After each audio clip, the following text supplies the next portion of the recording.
بسم اللہ الرحمن الرحیم۔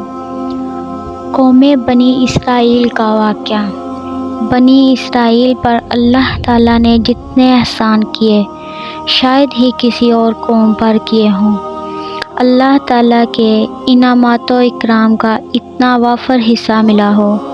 ارشاد باری تعالیٰ ہے، اے بنی اسرائیل، یاد کرو میری اس نعمت کو جس سے میں نے تمہیں نوازا تھا، اور اس بات کو کہ میں نے تمہیں ساری دنیا میں فضیلت عطا کی تھی جب اللہ تعالیٰ نے اس کو کنعان کے بیابانوں سے اٹھا کر مصر کے سبزہ زاروں میں پہنچایا تو دراصل یہ قبطیوں کی اصلاح کے لیے بنی اسرائیل کو ایک موقع فراہم کیا تھا، مگر وہ بنی اسرائیل فریضہ اقامت دین سے غافل رہے۔ انہوں نے وہاں کے قبطیوں کو دین سے روشناس نہیں کروایا۔ اس کے علاوہ ان میں برتری کے جھوٹے اور جاہلانہ احساس میں مبتلا ہو گئے۔ آخر مصریوں میں قوم پرستی کی لہر آ گئی۔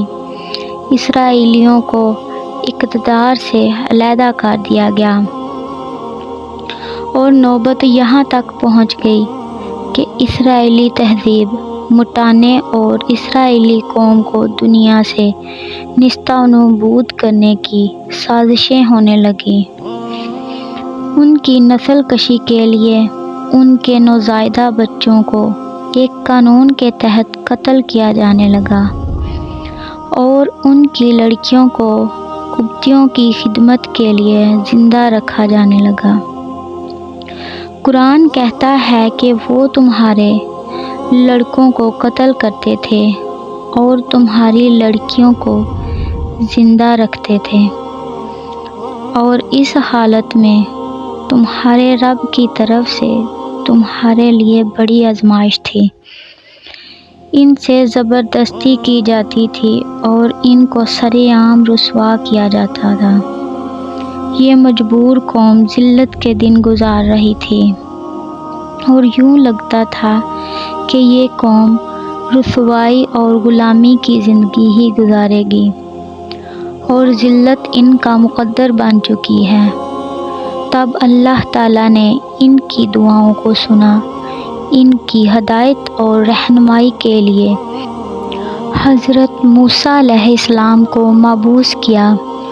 حضرت موسیٰ علیہ السلام نے مسلسل جد و جہد کے ذریعے حالات کو سدھارنے کی کوشش کی، مگر فرعون کو ان کی اصلاحی کوششوں کے پیچھے اپنا تخت اقتدار ڈگمگاتا دکھائی دیا، اور وہ ان کی اصلاحی کوششوں کو ناکام کرنے پر تل گیا۔ آخرکار اس کے سوا اور کوئی چارہ نہ رہا کہ موسیٰ علیہ السلام بنی اسرائیل کو فرعون کی غلامی سے نجات دلائیں۔ در حقیقت بنی اسرائیل کی پوری تاریخ میں دین سے دوری، نافرمانی اور سرکشی سے لبریز ہے۔ حضرت موسیٰ علیہ السلام کے ساتھ پوری قوم نے دیکھا کہ کس طرح اللہ تعالیٰ نے ان کو فرعون کے ظلم احتسال سے نجات دی، اور پھر ان ظالموں کو ان کی آنکھوں دیکھتے اٹھا کے سمندر میں پھینک دیا۔ پھر سینا کے صحرا میں ان کو بھوک، پیاس اور دھوپ سے محفوظ رکھا، مگر غلامانہ ذہنیت ان کا مقدر بن چکی تھی، مصریوں کے عقائد سے پوری طرح متاثر ہو چکی تھی، اور مصریوں کے مشرکانہ ممدن میں پوری طرح رنگ چکی تھی۔ چنانچہ موسیٰ علیہ السلام کی چند دن کی غیر حاضری کے دوران شرک جیسی برائی میں مبتلا ہو گئی۔ حضرت موسیٰ علیہ السلام کے پیچھے ان کی قوم کے لوگوں نے اپنے زیوروں سے ایک بچھڑے کا پتلا بنا لیا، جس میں سے بیل کی طرح سے آواز نکلتی کیا انہیں نظر نہ آتا تھا کہ نہ ان سے بولتا ہے اور نہ کسی معاملے میں ان کی رہنمائی کرتا ہے، مگر پھر بھی انہوں نے اسے معبود بنا لیا، اور وہ سخت ظالم تھے۔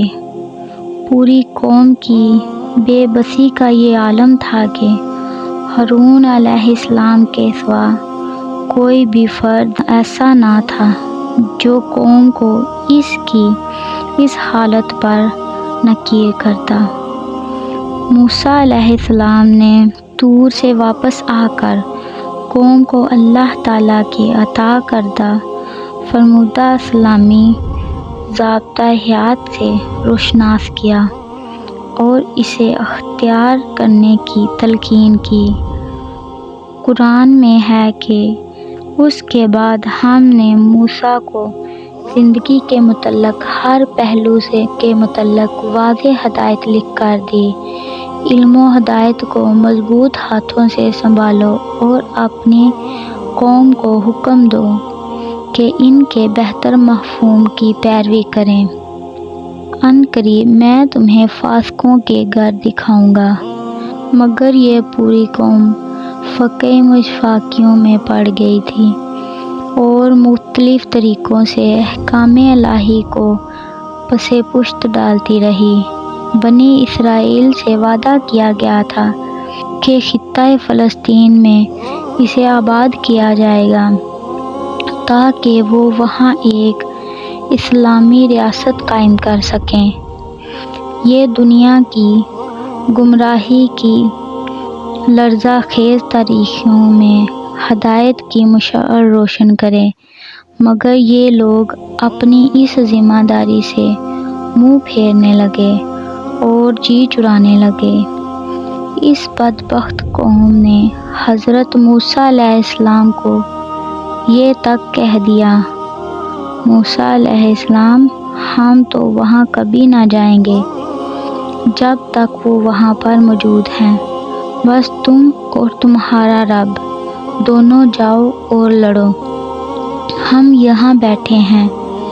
ان کے جہاد سے جی چرانے پر اللہ تعالیٰ نے ارض مقدس اس نسل پر حرام کر دی، اور وہ نسل جو اس وقت موجود تھی اس کا ایک بھی فرد موسیٰ علیہ السلام کے 2 مخلص صحابیوں کے سوا فلسطین میں داخل نہ ہو سکا۔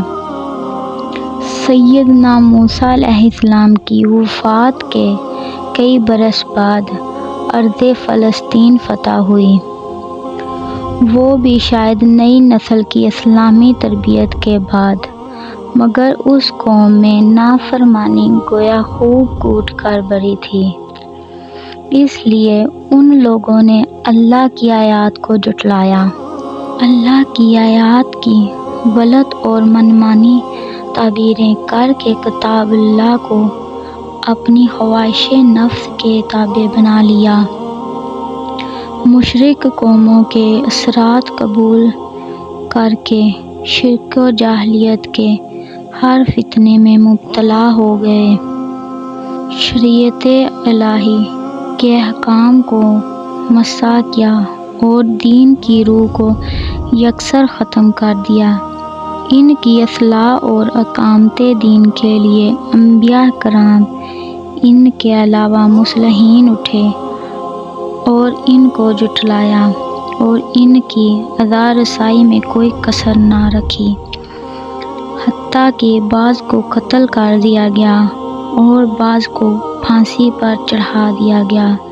اللہ تعالیٰ نے ہفتے کا دن ان کے لیے فراغت کا دن بنایا تھا، مگر اس دن میں انہوں نے اللہ کی نافرمانی کی۔ قرآن میں اس کو یوں بیان کیا گیا ہے، پھر تمہیں اپنی قوم کے ان لوگوں کا قصہ تو معلوم ہی ہے جنہوں نے سبت کا قانون توڑا تھا، انہیں کہہ دیا کہ پتھر بن جاؤ اور اس حال میں رہو کہ ہر طرف سے تم پر دھدکاریں پڑیں۔ زمین فلسطین میں وہ کوئی مضبوط حکومت قائم نہ کر سکے۔ جتنے قبیلے تھے اتنی ہی ریاستیں وجود میں آ گئیں اور ہر ریاست اقامت دین سے غافل تھی۔ فلسطین اور شام بھی اصل قوموں یعنی ہومیوں، کنانیوں اور فرزیوں وغیرہ میں بدترین قسم کا شرک اور اس پر مبنی انتہائی ظلم اور گندا معاشرہ تھا۔ اللہ تعالیٰ کا واضح حکم موجود تھا کہ مشرک اور ظالم قوموں کو جہاد اور تبلیغ سے ختم کر کے فلسطین میں اسلامی ریاست قائم کی جائے۔ مگر جہاد سے بنی اسرائیل کی غفلت اور تناسانی کی وجہ سے نہ تو ان قوموں کا قلہ کما ہو سکا اور نہ اسلامی ریاست قائم ہو سکی۔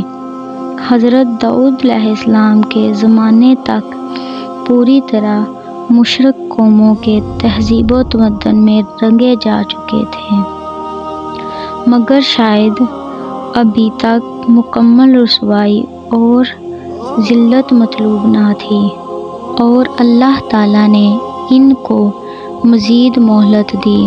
حضرت داؤد علیہ السلام اور حضرت سلیمان علیہ السلام نے ان کی اصلاح کی کوشش کی، ان کے اعتقاد کی تعمیر کی، ان کے اندر جہاد کی روح پھونکی اور تباہی کی طرف چلتی قوم کو ایک بار پھر سنبھالنے میں کامیاب ہو گئے۔ مگر حضرت سلیمان علیہ السلام کے بعد اسرائیلیوں میں طوائف الملوک کا دور شروع ہو گیا۔ بنی اسرائیل پھر 2 ریاستوں میں تقسیم ہو گیا اور بدعملی کی آلائش میں گردن تک دھنس گئے۔ آخر اللہ کے عذاب نے انہیں آ لیا۔